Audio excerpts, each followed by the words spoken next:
Now we're live. Okay, we're there. Mark, good to see you. Hello, Wayne Cornwall. Excellent. Sharon, hello. Nice to see you. I was just having, oh, this is all very jerky today. I was just having apoplexy because I had set this up earlier and couldn't get it to work. Anyway, welcome. Hello, Steve. Good afternoon to you, sir. An expert dowser. Yes, here I am. I am late, but I am here. Hey, JF's here as moderator today. Good man. Hello, Sean. Sitting in the sun? Oh, Bognor. Oh, okay. Sunny Bognor Regis. 3-layer day today. Blinking freezing up here in Yorkshire. So there we go. Cold. End of July and it's cold. Right. Okay, so let's pull ourselves together. I hope we're all well. And what a title, eh? What a title. What is the title? It's going to be great. It's got God in the title. I've got 5 questions, and the ultimate creator comes into most of them, as you would expect. Guides, guardians, and God. It's been a long time coming using this word God, isn't it, for me, really? I was watching an old video from some years ago. Hello, Cindy, good to see you. Where I started to use the S word, spiritual. I was very reluctant for a long time doing these videos to use the spiritual word.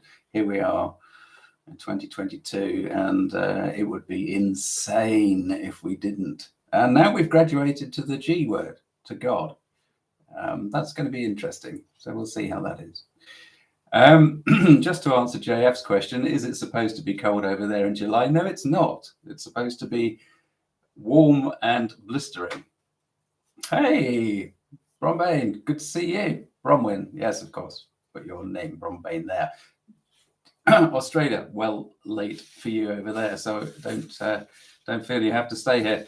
In fact, what we'll do is we've got your question there, so we'll run into that one first, actually, so that you can go off and get some sleep. I'm joined today by Jasper. Hang on a second, I'm going to show you if the camera will survive. Jasper is lying down there. Oh, you can't see him, that's useless. No, come on, I'm going to do this if it kills me. Well, anyway, there he is. He's quite relaxed at the moment, but if you hear various gnorrings and slobberings and all that sort of stuff, it's him. Hopefully he won't start barking. We'll be fine. Okay. So welcome to this. JF, please, may I ask you to do some timekeeping for me, because I do have to finish at 4:30 today, pretty sharpish, because I'm seeing somebody else fairly soon afterwards. So we have an hour together today, which is lovely. And thank you very much for being here. Let's dive straight into the questions and see how they all knit together, because they do in a rather wonderful and synchronicitous way. So, Bronwyn's question. Okay. If a person doesn't believe in dowsing, oh, the other thing before we dive into Bronwyn's question, if you have got any questions, those of you that are not so familiar with our lives, if you have got any questions as we go through, put them in the chat and we'll try and circle around and get to them, and JF will remind me. So, you know, don't feel that you're going to have to wait for an opportune moment, because there won't be an opportune moment. Just stick it in there, put at Tim Water so I can see it, and we will be. It'll all be fine. Okay, Bronwyn. Well done, Tim. Good to see you. Finally figured out all the buttons. You should have seen me before 3:30. Dear boy. Right. If a person does not believe in dowsing, so in other words, they don't believe that dowsing works, can that make a difference to the outcome? Bronwyn says she has a friend who gets severe headaches. Yeah, okay. I offered to do a healing on her house according to Adrian's book. That's the Heal Your Home books by Adrian Eggleton Weber. If we could do a favour for Adrian, pop a link up to the Amazon site if you like, JF, if you can find Heal Your Home 1 is a good place to start. Through the middle of the house, right, her bed has 2 water lines that cross in the middle of the bed, and over her pillow there is a toxic line crossing the water lines, right, as they go through the wall. Okay. Also, where her favourite chair stands, there is a portal. Okay. She gave me permission to douse. Brilliant. But she's very skeptical. Okay. So she said there's no difference in the feeling of her home. Bronwyn said she sealed the portal, so she's asked upstairs to seal the portal. Did a healing according to Adrian's direction a few times. I've tried to get her to move the chair, but she won't. Okay. She still gets severe headaches, which is being investigated medically. That's good. I'm just learning and may not be having any effect, but I have made a change to my own new home by clearing an area near the bathroom. Okay, great, excellent. Okay, so Bronwyn has been, those regulars amongst you will know, you'll recognize her name. She's been following the channel for a little while and going great guns. When you first come across dowsing, it can become, or it can seem pretty bizarre. Really, I think the more that you get used to it, the more familiar you get with it, the more you realize that it's not magic. It is a part of you that you're allowing to open a doorway to. You're opening a doorway to the subtle realms, to the intuitive aspect of you as a human being, which is why everybody can do it. Everybody can douse, but we get in our own way, and that's always our biggest problem. Now, having said that, when we're working with somebody that is skeptical, you've chosen one to start with, haven't you? When we're working with somebody that is skeptical, then what your world is doing is encountering a whole bunch of blockages and barriers to the way that you see things, the way that you feel things should move forward. Okay, I'm going to let this come through from upstairs.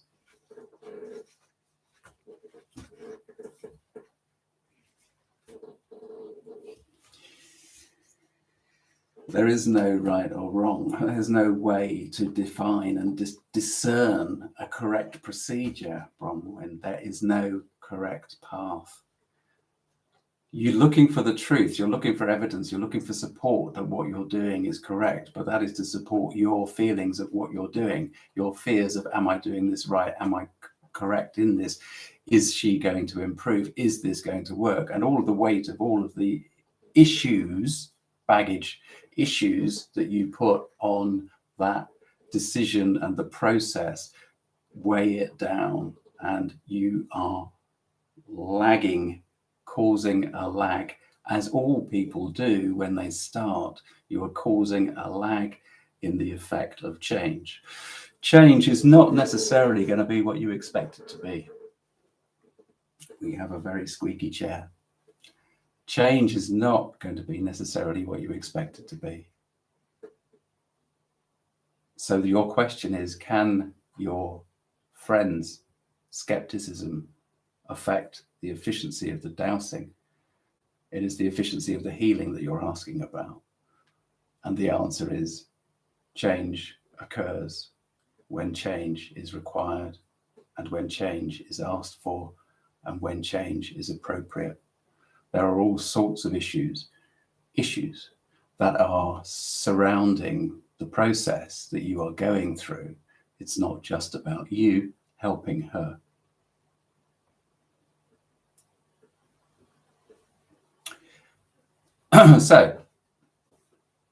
So, hello, Marjorie. Good to see you. Hello. Good. Lisa, nice to see you. Bronwyn, when you're starting out dowsing, you particularly are on a path that holds so much more than just you trying to help your friend.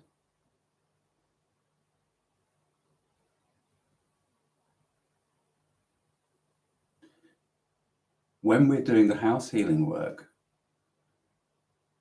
one of the most important things, and one of the things that I stress in the training for that work, is that we cannot, it's not about us. It's not about, am I, the house healer, doing this correctly? What we do is we open up as best we can for each and every client. And this is what you are doing. This is your process.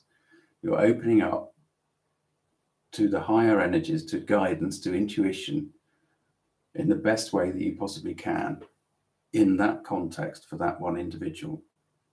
And you're finding information, which you've demonstrated by your question. There are water lines affecting the bed. There's a toxic line affecting her. And then you have asked upstairs for change. And you are disappointed that change hasn't occurred. That's okay. It's absolutely okay. When I started working, when I started professionally working with people, some of the clients that I had in the first instance were so stuck that there was one fella that I worked with, lovely guy actually. I worked with him for several years. And although there were some very small perceptible changes, in the end, his well-being was actually achieved by going somewhere else and working with another life coach. So I was working with him in a coaching circumstance. We were talking about spiritual stuff, but it was a coaching rather than an active healing process. So what I'm saying is, he wasn't the only one.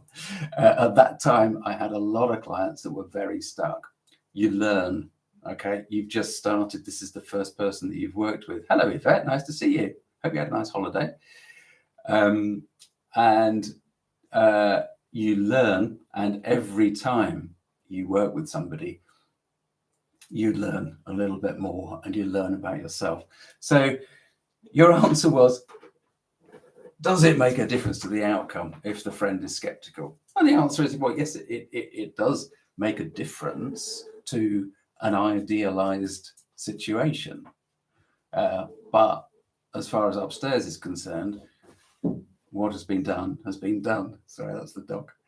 What has been done and is in action, is in process. So what I would say is, don't feel that you haven't been successful.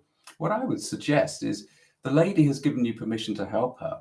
She's still getting headaches. She's getting medical attention, or she's getting, she's being looked into by the medical people. And so that's great. She's taken care of in that mainstream kind of standard world, kind of objective world. What I would suggest is, because she's in that circumstance, she's given you permission, she's being taken care of, do some more dowsing around what the headaches are caused by. Go with your intuition. Don't necessarily go with Adrian's book, brilliant book though it is. Go with your intuition. What are you feeling led towards? What are you feeling might be affecting her? You don't actually, in this instance, you don't actually need to relate your findings to your friend. You can just ask upstairs if it's appropriate that you do some work for her, and do it, because she's given you permission to do it, even though she's skeptical. Quite frankly, it feels as though she would do anything to get rid of the headaches, and therefore, give it a go. You will be working from the best possible space, and let us know how you get on. Don't expect miracles, but what we're looking for, some of you will be very familiar with this phrase, what we're looking for your friend is a subtle change, but that subtle change should also be significant. But it's in the subtle changes that we build a permanent movement forward to wellness. That's the idea. Okay, so hopefully, hopefully that's helped. Great. Okay, terrific. Fantastic. Okay.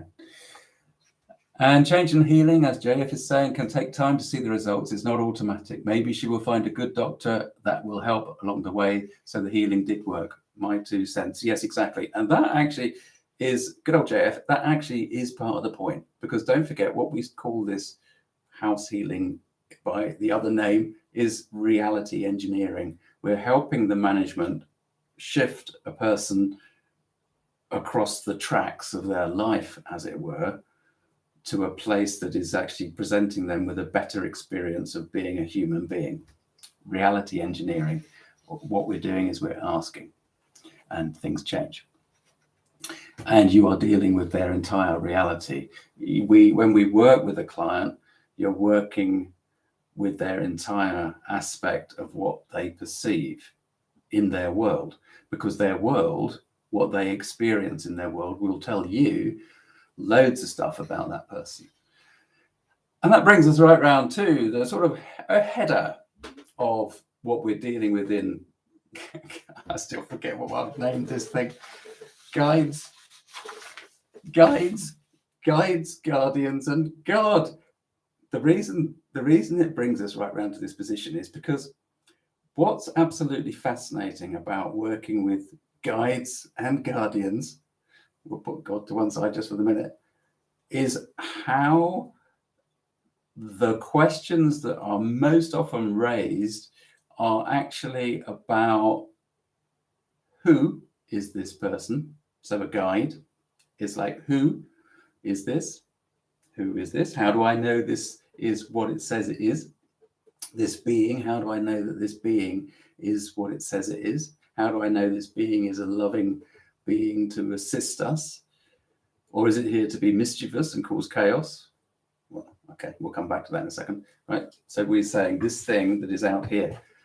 And with guardians, we're saying, okay, well, there's this guardian aspect. And what is this aspect of this space or this aspect of this person? What is this that I'm dealing with? What is this that I'm encountering? We're asking these questions. We're asking these questions to identify what is the personality. And yet the question can be applied to yourself. Who am I? Okay, who am I?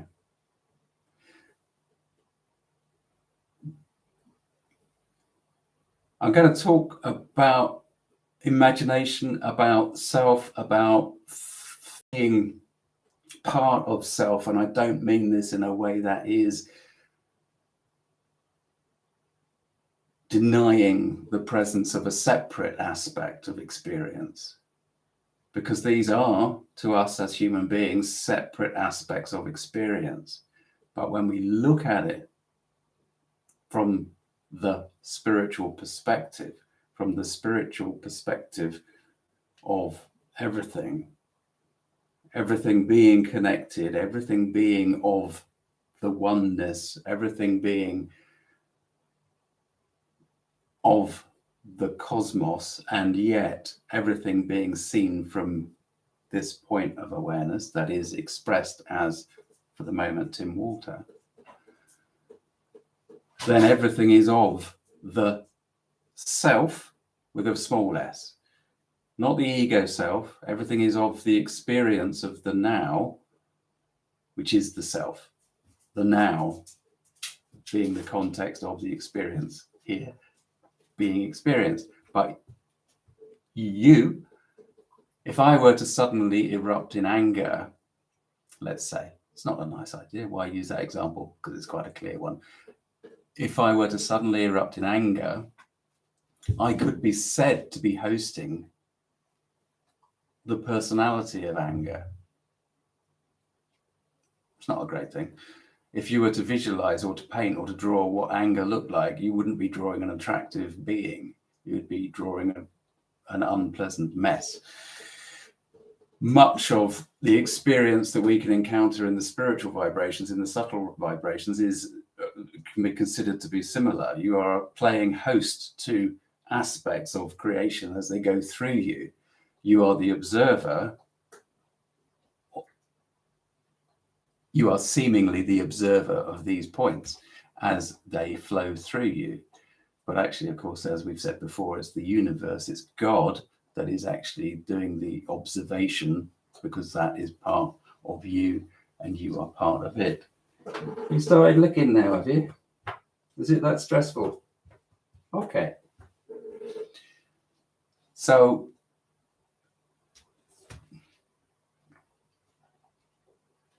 don't worry, Tommy.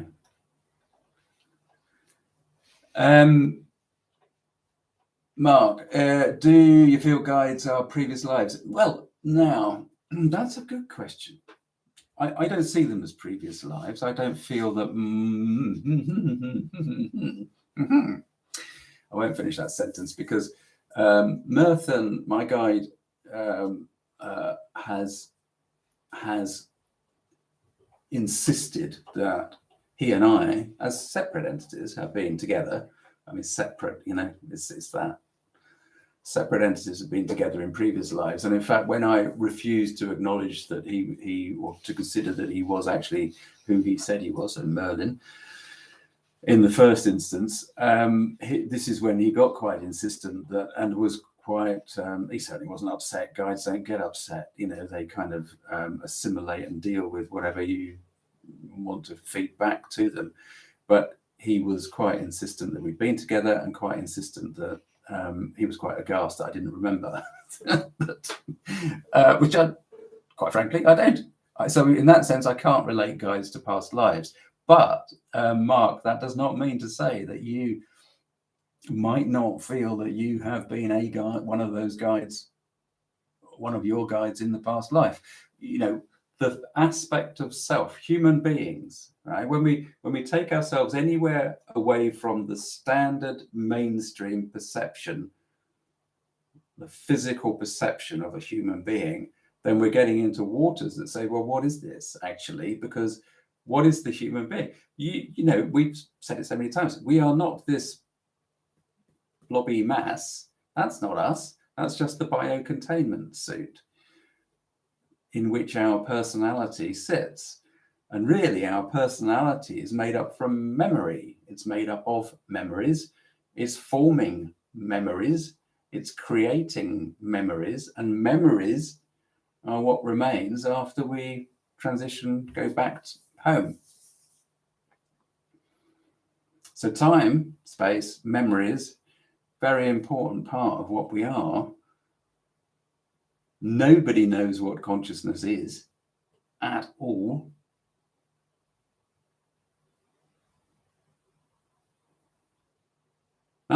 Okay. Well, Jean-Paul Sartre's nice. Hello, Rosemary. Nice to see you. Good to see you. Lovely symbol there.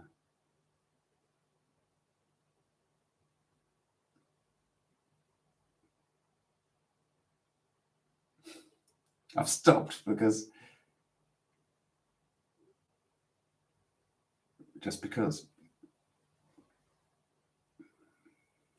think Jean-Paul Sartre has completely thrown me.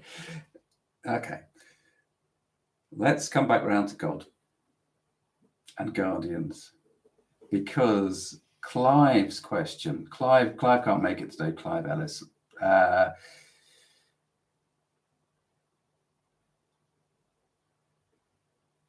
He asked the question. That wasn't a dramatic pause. I was actually looking around the screen, seeing what was going on. Clive asked the question that he posted actually under the last video that I did. If you want to pop up, I think probably everybody's seen it, but pop the link, JF, please, to the last video, the mediumship one. Thank you. Clive asked, because I talk in that video, I talk about Merthen, I talk about you actually see footage of when he first spoke through me. We talked in the previous live about the way that felt, and I put it up there so that you could see that, when you encounter a fantastic channel like Paul Selig, even Paul would have started kind of vaguely somewhere along the lines of similarly hesitantly, like the experience that I was demonstrating. That's why I put it up with it, to demonstrate that we all start from somewhere. I'm not going to progress to the wonderful Paul, to that level of ability, but the point is that we all have this potential to channel aspects and personalities that we don't regard as ourselves. because they are not our standard mainstream selves.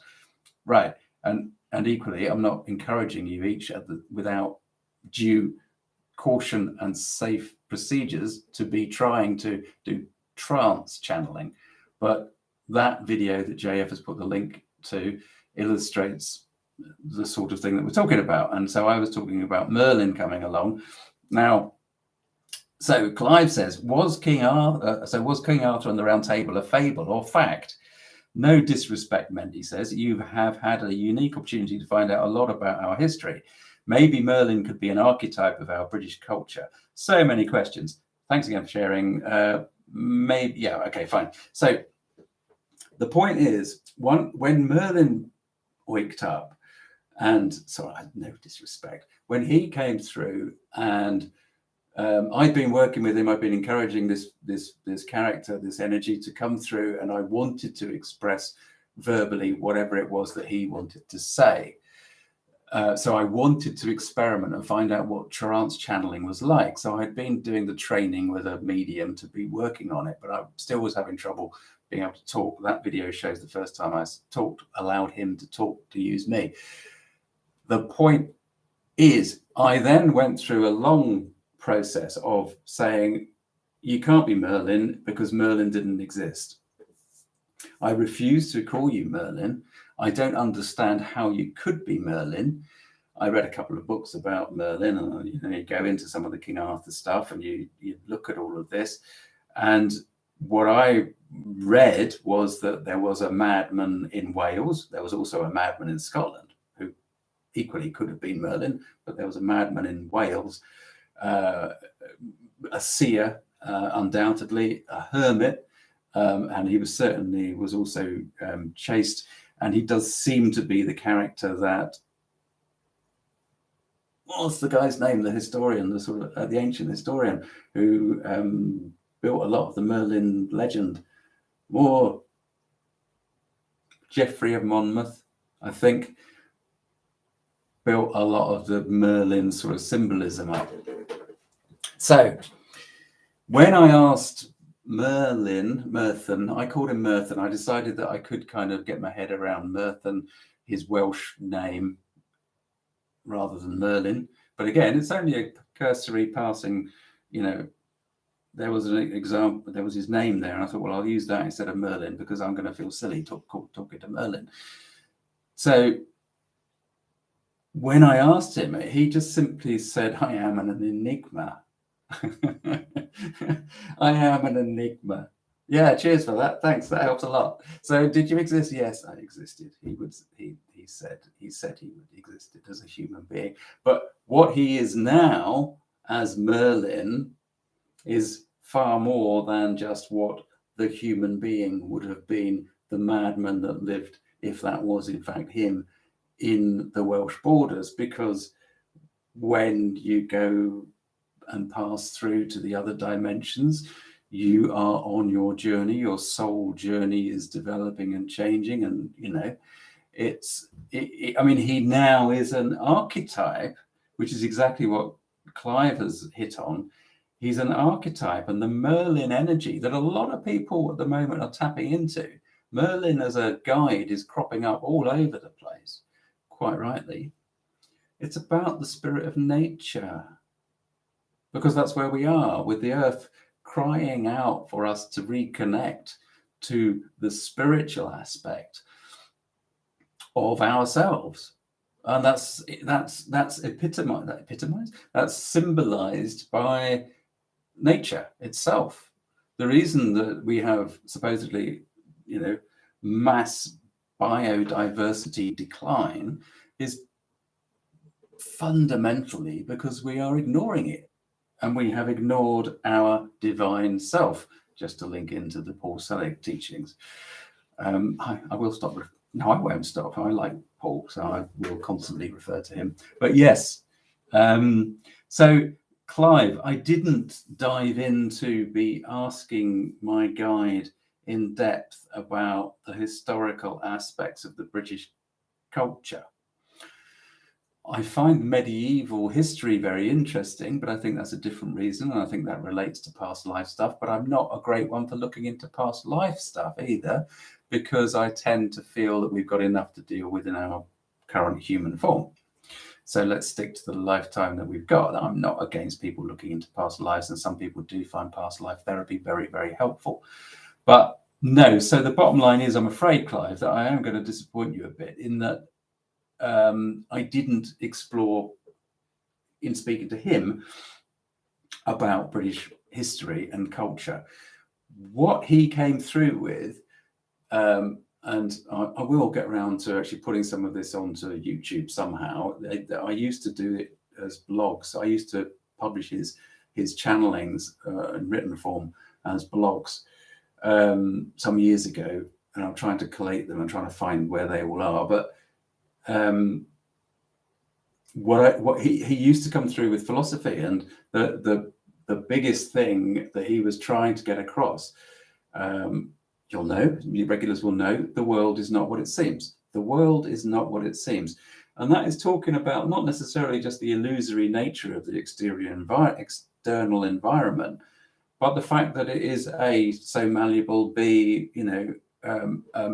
completely driven by our inner experience, because fundamentally we're projecting the external world out there. So it would seem, and that's where we're going. So, and it's driven by, and this is the most important thing of all of the stuff that we talk about, and I will continue to say, and I don't apologize for repeating it. Thank you, JF. That our experience of the external world that we're bringing through from the inner world is driven by the mechanism of projection is really driven by the heart. So when we choose to consciously and intentionally live, I was going to say function, live, function, experience is a much better word, from the heart, when we enter situations with compassion, when we enter situations with an understanding that it's okay to be fearful, but we're not letting fear lead our experience, we're letting love, compassion lead the experience, then the experience that we have is fundamentally different to if we had gone into the exact same situation, not intentionally functioning from the heart. Now, if you're the Dalai Lama, let's give the man some credit, then you will be more or less constantly functioning from the heart, because let's hope that's what he is. So his experience of direct reality is going to be heart-led. Others mere mortals, who are on a constant path of self-development and improvement, are constantly striving to be as effective as we can be in living from the heart. And there we go. So now I'm hoping you haven't all fallen asleep. Okay, let's go on. There's a question here from, I'll come back to Patty's in a minute. I know you're there, Patty. And I've also got a question from Lottie. So I've got one here from Everly.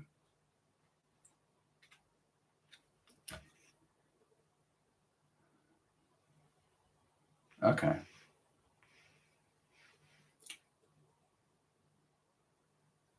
Right. So basically, I'll read all of this. It's quite long. She says, I think it's a she. When I was looking up info about ley lines, she came across my channel, and she heard me talking about Jane, the house spirit called Jane. Right. Great. Guardian spirit, Jane, of the old house. And I wanted to ask if you have any books or reading materials you recommend that will help people to connect with the house spirit. Spirit and Earth, JF, if you want to pop a thanks TH, thanks Tim. If you want to pop a link to Spirit and Earth on Amazon, that's great for anybody that's watching this after the live. I think most of you know about that book. That book, Spirit and Earth, is a book that I co-wrote with Adrian and Gordon Webber. And really what we were trying to do there was to show how simple connecting to the subtle realms can be. It doesn't need to be complicated. We don't need to make it complicated. Bronwyn is as an example of somebody that's working with exactly this sort of thing. So fantastic. And Everly, Spirit and Earth is a great place to start. And then Adrian and Gordon Webber's books, Heal Your Home 1 and 2, they are complementary. They don't repeat each other. They are a good place to really get cracking into if you want to. Dowsing is the easiest way to open the doorway to what you're asking about. Learning to dowse. And there's a playlist on the channel. JF, if you could do the honors. There's a playlist on the channel about Learn to Dowse, and that gives you some basic guidance to start with if you're not familiar with it. If you're very sensitive, then you may find that actually dowsing doesn't help you. But you can use dowsing, even if you're incredibly sensitive and you're confident enough to go with your sensitivities and what you pick up. You can use dowsing to actually make some definite confirms, yes or no's, in certain circumstances that you might want special clarification for, if that makes sense. So dowsing isn't always a great way for people that are really sensitive already and are confident in their sensitivities to kind of progress on a spiritual path. But for people that are really wanting to explore it and really are not so sensitive that they haven't kind of grown up with a natural mediumistic ability, shall we say, then dowsing is a fantastic and a very, very safe way of accessing and starting out on that path. And it will open up all sorts of doorways. It really will. Yeah, could well be. Could well be. That's kind of what we were getting at, I think. Yeah, well, that's nice. Bronwyn, that's fantastic because that's sharing love, isn't it? That's it, Rosemary. Yep. Okay, Mark, I think you were trying to say something there. Thank you for that one, JF. So let me just keep going. So Evel is saying, I've had some weird dreams and visions when trying to connect with the house, which we moved into almost 5 years ago, but I don't yet feel 100% accepted. There is at times someone or something is a bit unpleasant around the stairs. That's fine. She says, I genuinely love this house. We've done lots of it to improve it. It's got a good feeling, but occasionally there's this unpleasant visitor I'm not sure how to get rid of or exit peacefully. I use crystals and smudging and sound to clear the house. It works temporarily, but this character always comes back. So what I would suggest is actually that one of the questions is, so stairs often are locations in houses for spirits, whether they be there for you for a particular reason, and you're just not kind of in the right space yet, or whether they're passing through and they're loitering, or whether they're guardians. But symbolically, of course, stairways is all about movement. It's about life journey, that sort of thing. That's what we would feel around things that are positioned about staircases, because it's about changing levels. So symbolically, that's there. What I would suggest, okay, Evelyn, is it's not really so much you're going into this on the path of banishing. Okay, hang on, here we go. Right, so let's see if I can get Merthen's view on this, which is rather that we, okay, so I'm thinking back to when I first started to hear, when I was opening up, I used to hear voices and things like that, and it used to completely freak me out because I wasn't expecting it. So, okay, all right, well, we'll just, if he wants to come in, he'll come in. But the picture that I saw was the fact that what we do as human beings, we react and say, no, this shouldn't be here. It's rather like taking a spider and getting it outside. The spider shouldn't be in the house. It should be outside, let's say. And this is the same way that we approach these things, even when they may be there for us. So we can often kick at something that is there to help us. I'm not saying this is necessarily the case, but let's take as an example my colleague down here on the floor, Jasper. He will, out of fear, nip if he's taken by surprise. He's not us, not me and my wife, but he will with visitors if we're not careful. So we are very careful, and he does that out of fear. It's I won't go into the story about Jasper, but he does it out of fear. Now, when we our general conditioning from the mainstream is that ghosts, spirits, trapped souls, all of these things are evil. They're out to get us. They're going to drain our life force, or they're going to suck our blood. Now that's complete nonsense. Quite frankly, yes, there are some dark and heavy energies, and yes, there are a fair selection of aspects of the subtle realms that actually do act as feeders. They're not terribly pleasant. You don't really want them. And half the time, we're creating those aspects because they are a side shoot of what we do in the other realm just by being complete bastards in this realm, right? I'm not saying us. We're lovely. I'm saying humanity as a whole. do take it as a joke. But humanity as a whole does create... Merton described coming down to this level as coming down into the detritus. He said he doesn't really particularly like it because it's so full of, well, it's detritus. So there we go. Right. But what we're saying here is, seriously, you want to find out whether that spirit, even though you might feel it's like, oh, hang on, this is a bit unpleasant, are you feeling, oh, hang on, that's a bit unpleasant because you're slightly fearful of it, you're fearful of the unknown, you're also maybe reacting from the pre-programmed, let's be fearful of anything that we can't see, understandably. Or are you absolutely sure that it is not something that is there to help you? It could be exactly like our experience, as you say, our experience of Jane in our house. Because when we first found that we were experiencing strange things in our house, we thought, oh my goodness me, we've got a ghost. This is, what do we do about this? As it happened, we got some people in and I identified who it was and blah, blah, blah, blah. I haven't got time to go into it now, but it's possible that you're actually encountering the same thing, that you're actually encountering the guardian spirit of the house. Possibly. I don't know. I genuinely don't know.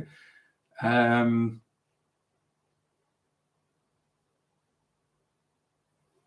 you know what I would do, Evilly? If you want to find out about this, I'm sure that one of our house healers in the Knights Rose House Healing Network would be willing to do a little bit of practice dowsing with you, or for you, I should say, for you, just to see if you've got to see what that's about, right? That's what I would say. That's what I would suggest to you is actually a good way forward, because you see the things that are indicating to me there that it might not be a weirdness is that you really love the house, you've done loads of work, and you also smudge it and clear it. The feeling goes away, the personality goes away, and then it comes back again. So I would want to know more about the house. I'd want to know a little bit more about the history of the place. I would want to do some dowsing. I know you're asking the questions you want to find out, but I would like to know what is it that you're dealing with to start with. And you can find that out by talking to one of the dowsers. If you want to drop me an email, I'll put you in touch with somebody. I'm sure somebody will volunteer. But that would have to be basic on the basis that very limited amount of dowsing, a couple of questions about that actual personality, and then you can decide what to do about it. There is loads of stuff. Look at the videos on the channel. There's loads of stuff on the channel about spiritual energy, about ghost spirits, trapped souls, about dowsing, about guardian personalities. The books that I've mentioned will help you as well. Okay, let's move on because I've got 15 minutes, which is running tight. Okay. Excuse me, hang on.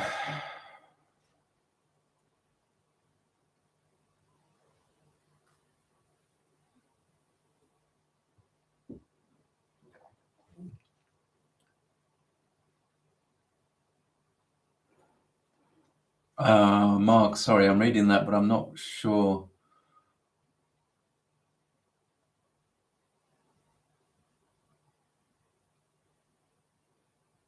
Oh, I see. Okay. Yeah. Well, you can. Yeah.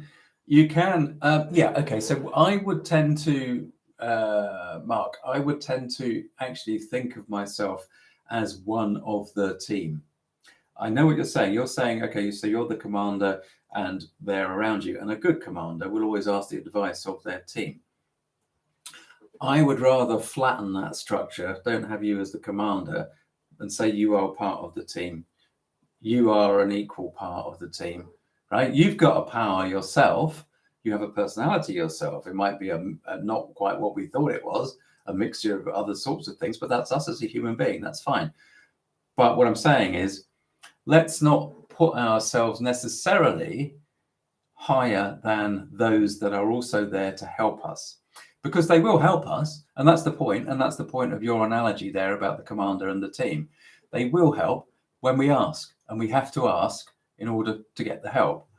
But let's just look at the fact that they know what we're doing. They know we're on a path. They know the sort of path we're on better than we do. So shoulders round, arms round them, I think. Yeah, Yvette, so that would, yeah, there you go. Evely, Yvette's comment, thinking that the Guardian needs some form of acknowledgement. That's kind of what I suspect too. But, maybe Yvette would like to do some dowsing if she's got time. Drop me a line, Evely, and we'll see what we can do. Okay, so I've got 10 minutes. Right. Patty, right, let's go through yours. What do we got? Right, your neighbor has some truck issues that the mechanics can't find, even with diagnostics. Nothing showing up, but when the truck's home, it won't start. It has power, but when you turn the key, there's no sound. No turning over, nothing. He's towed it. And her question is, can a person douse another person's vehicle to help find the problem? I have lightly brought up dowsing around him, but he thinks it's evil. Okay, well, fine. But I don't think he's actually seen it done. I've never done it for anyone. I live right in the center of town. Yeah, I understand that you could be living in a place where, some people do think that dowsing is evil and the work of the devil. But, let's not worry about that for the moment. So this guy thinks it's electrical. Okay, Patty. So basically, what you're saying is, you don't need to go out and be there with the truck with your dowsing rod. Okay. So first off, ask upstairs whether you have permission to douse the vehicle. Okay. Do I have permission to douse this vehicle, and find out what the problem is? They'll say yes or no. Be aware that dowsing isn't necessarily 100% accurate. So don't be disappointed if you don't find the answer. Just rattle that off straight away. Do you know what I would do? I wouldn't tell him that you're going to do it. I would just do it. You could actually even draw an outline of the truck. I mean, this is classic learning dowsing stuff. You draw an outline of the truck, and then you just ask where. So with your left hand, you've got your pendulum in the right hand, or the rod, it doesn't matter. And you just ask where the problem is that's causing the non-starting on the truck, and you just use your finger and go over it, and it might well just end up at the front where the engine is, and that's okay. Well, it's an engine, so you're going to have to then use your intuition, Patty, to dive into what part of the engine is it. You're going to be a bit hit and miss. It's not an easy one. That I would. You can do it. but it's not an easy one. That's what I would say. Now, in me saying that, I'm kind of subconsciously programming you to say, well, it's going to be difficult. But realistically speaking, and knowing the way that dowsing goes, especially for somebody that's learning, you might be lucky and find that result, get that result, allow your intuition to work through it.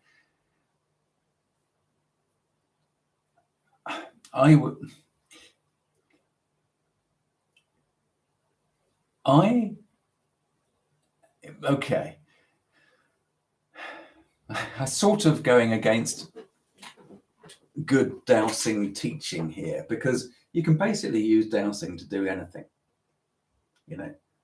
You can basically use dowsing to do anything, to find anything. But it depends on the dowser, it depends on the context, it depends on the situation, it depends on so many things. The success rate of dowsing has, under experimental conditions, been time and time again proven, we ignore this, proven to be no better than chance. It is actually, that as a result is nonsense, because the more you practice with dowsing, the better your results get, because you are changing you. So for somebody that's learning dowsing, if you're really keen and you really like engines, Patty, go for it. But I personally, not so much. Okay.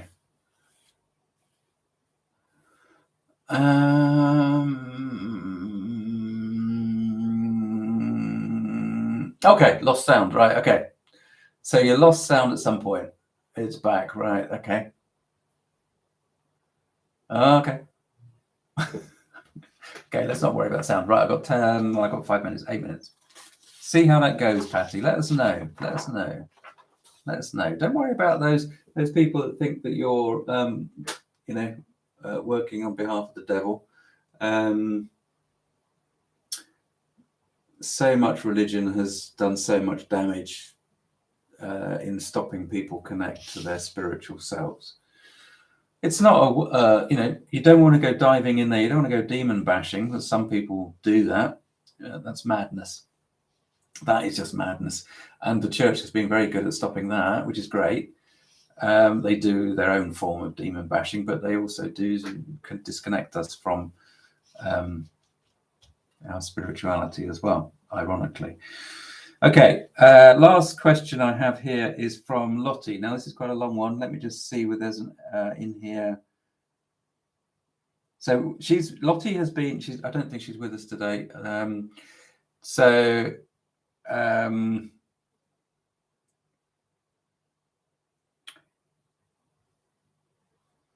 Lottie has been regular on the lives.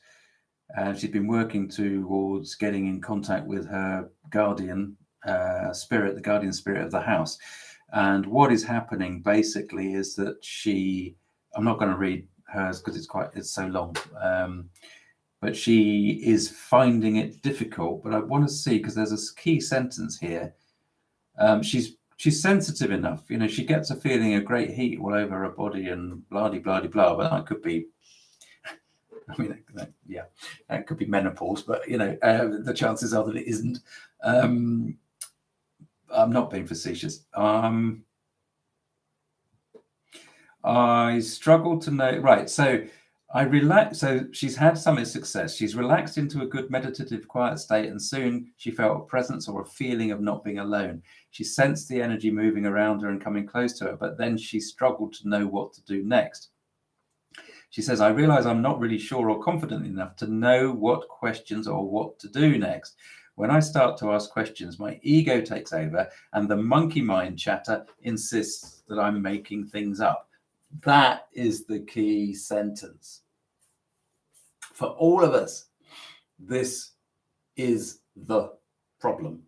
This comes back to what we were talking about before, about the identity of self. The ego, which we consider to be us, our ego self, us, me, Tim, this thing, will always say, stop it. Stop it. Leave that alone. Stop fiddling with that. Stop playing with that. Because this energy, this spiritual energy, the guardian energies, that's what we're talking about here, is about something that the ego energy is not familiar with. It doesn't like it. It's not its domain. So when we start to explore the spiritual side, our egos will do everything and anything to stop that exploration. And the easy thing is that the little voice in the head, or one of the little voices in the head, says, that's your imagination. You're making that up. You remember when you were a little girl, you used to make things up. You're making it up. That's imagination. Don't be silly. Okay, so sometimes it can be that we're making things up. But you know what? I'm sorry about this chair. I really must change this chair. You know what? When you're making something up, when you imagine now, all of you, imagine the clouds now, a wonderful scene. Imagine, right? Can you feel the way that actually that picture, you can feel it. It actually comes up from inside. You create, you focus, and grow. Yes, imagine, there it is. Now, the thing with the information from spirit is that it comes down into us. It is given to us. It is poured on us. It is flowing to us, not created from within. It is given to us. It feels different. I mean, yeah, it is created from within, but it's not us creating it. It is present. Right? Now, so what I often suggest to people is that you simply accept that to start with, you might well be making something up. You might well be. I can imagine, I can make up thinking about my dad. I can think about my late father. I can think, oh yes, I can imagine his presence here. Now that's imagining his presence. Now, if I stayed with that thought and stayed with it long enough, and went into a meditative state with it, or was in a meditative state and allowing that, then I could very, very easily feel his presence. And then it would become a knowing that my late father was present with me. Think back to what we said about memory right at the start of this conversation. Now, that was a transition of using imagination to start with, to kickstart a process to bring in. And then because of what we know about spiritual practices and the way that we read things, that we have learned to read things, that we've learned to experience through the body, which is the only thing that gives you a true response. Truth can only be felt, not intellectualized. Life is an interpretation. Well, maybe that's next time. But what I'm saying is, allow yourself, accept that imagination plays a part, and then allow that imagination to change into things being present. Because as soon as you, as soon as you think that you are, no, I'm making this up. Why can't I get the proper connection? You're cutting everything dead. A guardian energy doesn't have a chance of making contact with you while you feel constantly that the gate and the shutters close with that imagination. I'm making it up.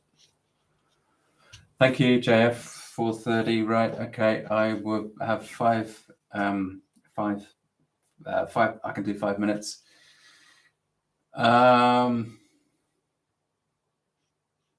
It's practice, Mark. How do you kick the ego out while doing this work? It's practice, and you do, again, focus and work from the heart. Mark, you can do this. Pleasure, Tim, TH, pleasure. Yeah, Tammy and Nancy having a conversation about gasoline prices. That's fine. It's fine. It's fine. Yeah, ego. You learn also, Mark, what is ego, and really anything that is taking you on a path towards fear, taking you on a path towards any of the negative human emotions, will usually be an ego-driven feeling. Okay, anything that takes you towards the loving emotions and the spiritual compassion will be less ego-driven. I'm not sure that ordinary folk can ever, like me, ordinary folk like me, can ever really fully get rid of the ego. But we try, and that's part of the point, isn't it? Gosh, that hour went quick. Ellen, great, nice to see you. Yeah, cool. Sweet, $5 again. I don't know what it is over here. Cool. Bronwyn, you made it all the way through the hour. Well, good to see you. Good to see you, everybody. Yeah, that's good. There you go. Search your heart. Search your heart. You will know what is ego. Yeah, that's good. That's absolutely right. But it sometimes takes a while to kind of learn how to connect to your heart too. I think that's true. Okay, so we've talked about guides, we've talked about guardians, we've talked about God. We'll finish on the God, because God is in everything. The universe is in everything. Everything is part of everything else. There is nothing else to say on that. Yvette, lovely. Take care. Thank you, JF. Thanks to JF. And maybe we should, JF and I, maybe we should have a little interview together, and he can tell us all about the comic books that he writes, which I'm sure have some interesting messages in them. Unfortunately, they're all in French, but maybe one day we'll fix that up, JF? There you go. That's terrifying for you, isn't it? So, folks, I'm going to say that we're not going to have a live next month. I'm going to say August. We're going to take a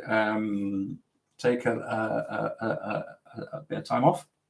We'll be back in September, and September is ramping up towards the end of the year. For me, it's always a good time of year. Things start to really happen. Always live with love and hope in your hearts, folks. We'll start to make that a mantra for next year too, you know. Hope, the most important state of being.